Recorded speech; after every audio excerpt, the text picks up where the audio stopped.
Один из видов информации, который мы считываем, это информация, взятая с фотографии.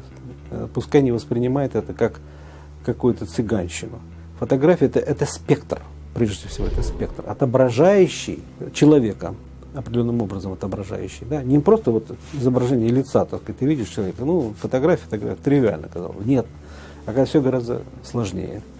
Значит, вот если суметь считать определенным образом, который мы знаем, как считывать, да, получить спектр с этой фотографии, то можно получить очень мощные эффекты.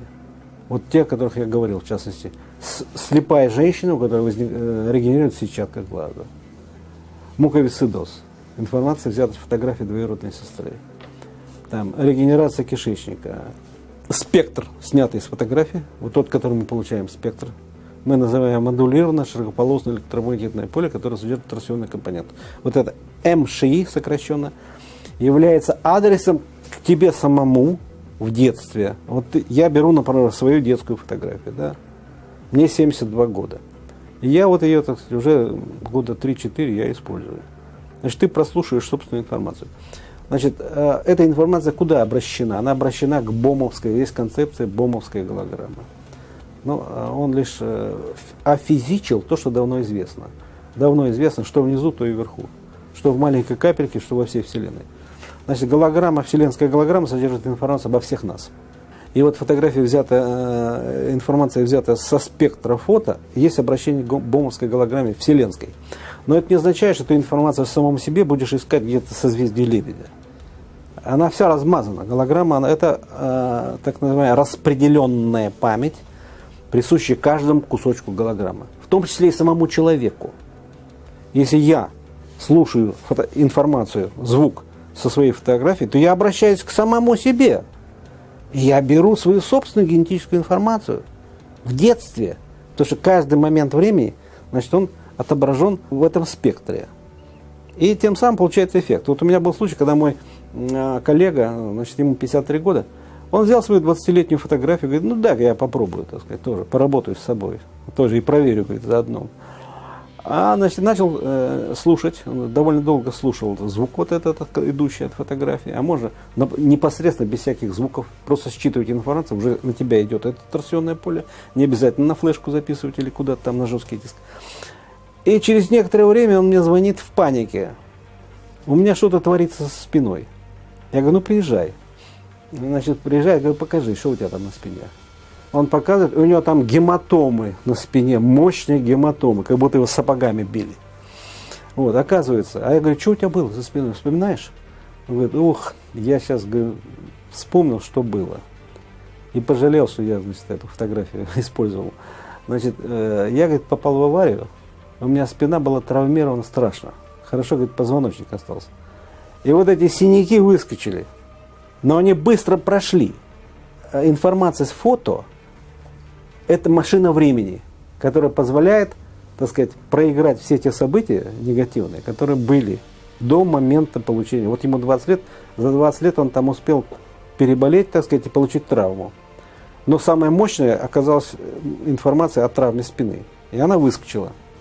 А у меня были случаи, когда, тоже парадоксально доказывающие нашу правоту, мне, значит, некий молодой человек, переводчик, хорошо живет, большие деньги, все у него прекрасно, 35 лет, молодой. Я, говорит, хочу остаться вечно молодым. Я говорю, ну давай свою детскую фотографию. Приносит, я снимаю спектр, даю ему на флешечке, все. Значит, через 10 дней звонит мне в панике. А где-то он уже уехал куда-то там, не знаю, в жаркие страны отдыхать.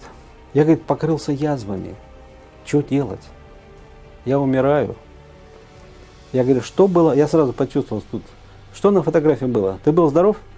Ох, я должен вам покаяться. Значит, у меня была прививка оспы. Оспу.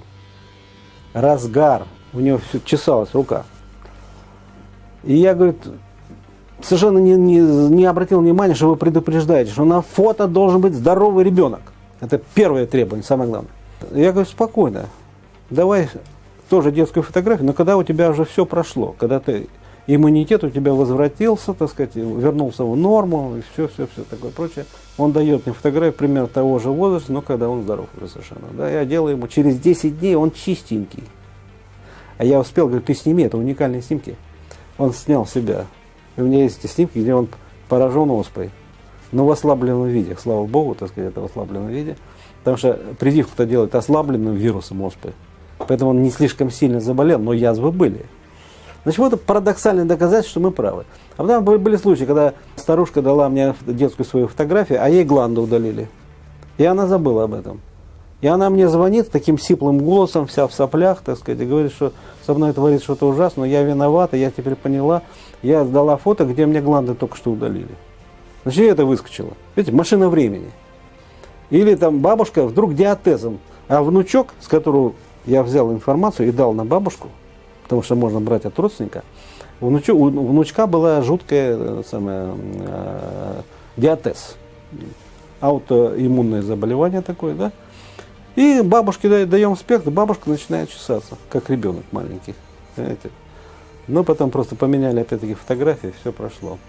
Так что видите, какие вещи, которые парадоксально доказывают нашу правоту. Понимаете?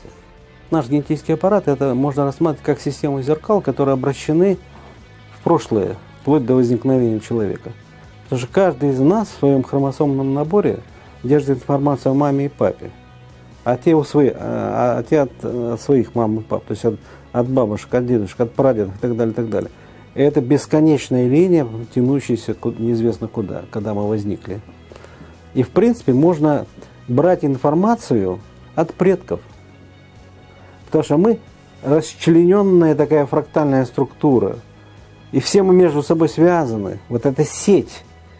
И можно обратиться к любому участку этой сети. И брать информацию о каком-то гениальном ученом и взять ее сюда. Можно считать информацию как голографический видеофильм, потому что наши хромосомы голограммы. Мы можем увидеть прошлое. Если мы сумеем оперировать генетической информацией в том ракурсе, в котором мы хотим, то есть просмотреть, а что же было тогда. Причем используя даже глаза того человека, с которого мы считываем информацию.